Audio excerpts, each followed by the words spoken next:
Here's a story that I'm not necessarily proud of, and it occurred here at the school, Newport Harbor High School, circa April 2012. I was in history class in Upper Beak Hall, U.S. history, and I'm not sure where to begin. Well, here's a trait of autism. When we want to share, if we know something and we want to share it, we really want to share it, and sometimes there's no time for that. And I had to come to terms with that. Part of what makes this story a bit hard to tell was also the fact that I was in 11th grade. So if I was in elementary school telling this story, then I wouldn't be this nervous, but I guess I am a little nervous because I was in 11th grade, and it's like, well, you should know better at that point. So here's what happened. We were being taught about World War I and Woodward Wilson and such, and I was learning a lot in that class. And I just had a couple of questions, and while I was asking the questions, I just wanted to share a little bit of what I knew. And at this point, I was raising my hand a bit too much. And at one point, my teacher's like, "What is it now, Matt?" And later I found out that a couple of the students were whispering among each other. Boy, the teacher's mad at this point. And I would just ask my question. My RSP teacher is there because there were a lot of students who were in RSP at that period 3, I believe. And my RSP teacher was trying to get me to stop. And then all of a sudden, she just walked out of the room. And so our history teacher began showing us videos for us to take notes on. And then my RSP teacher came back and said, "Matt, you need to go over to the speech room right now." I'm like, "I'm in the middle of something. I want to watch this. I'll learn," basically. And she's like, "Matt, I told you, go over to the speech teacher now." And I'm like, I don't want to miss this. I like here taking notes and such.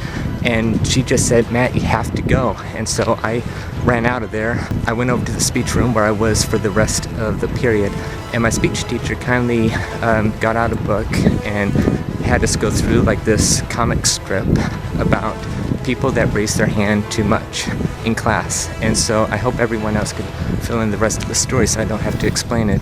But, I do have to learn a valuable lesson, and I did learn a valuable lesson that day. So the bell rang at that point, and it was lunchtime. And so I walked back to the history class. I had to get my stuff anyway, but I formally apologized to the teacher, and he completely understood and gave me some words of advice. And sometimes it just takes humility that we all need and such. So there were a lot of good advices that I got from that history teacher, and I actually did a scholarship video about that teacher. That teacher unfortunately passed away young back in 2015, 7 years ago. And again, this was in April 2012, but throughout the year, I've had ups and downs, a lot of ups, but some downs, and that was a big down, I guess. So this is a story that I still lose sleep over to this day, and I am still very apologetic and cannot believe that I behaved in that manner, and I should have known better. I did know better, and I just wanted to share. Again, this is a trait of autism. If we memorize stuff, if we know stuff, then we want to share it and show the teacher and the class that I took the time to learn this stuff, and I just wanted to share.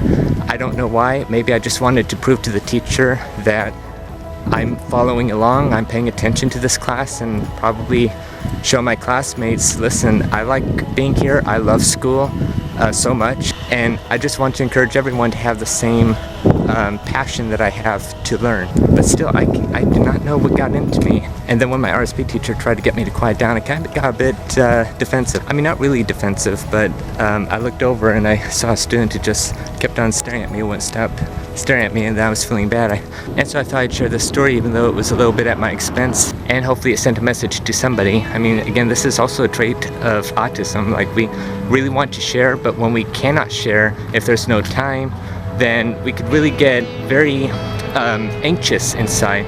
I think that's the best word, very anxious. Our appetite goes down and such. It's like we really want to share, and it's really in our heart and in our minds. So.